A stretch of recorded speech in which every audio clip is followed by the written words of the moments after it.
Srila Prabhupada is going to America on a cargo. She is meditating how people will progress.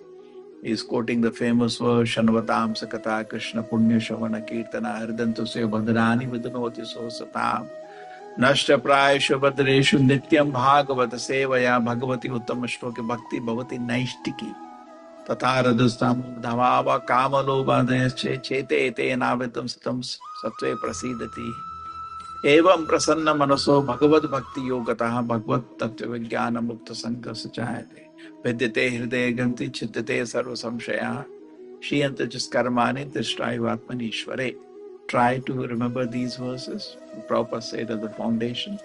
And what these verses say, as a person start practicing spiritual life, uh, what is going to happen? First, Rajoguna, Tamoguna is going to disappear. So we may be practicing spiritual life, but are the two things going away? What are the symptoms? Are lust and greediness will vanish within his heart. He will become very peaceful. As he practices spiritual life, Rajoguna, Tamoguna should disappear. Kama, Krodha, Lobha, Moha, Mada, Masarya, they start disappearing from the system of a devotee. He doesn't have that. Krishna manifests himself in certain ways in this world.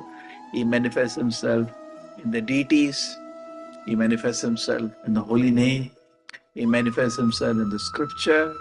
So Vigraha Avatara. Then there is Grantha Avatara. Then there is Nam Avatara. Correct? Prasadam Avatara. Then there is Acharya Avatara, Shaktavesh Avatara, and then we have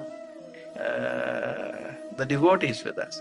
So this association is actually because we are not at this moment directly able to contact Krishna, we have to contact Krishna by these elements of mercy.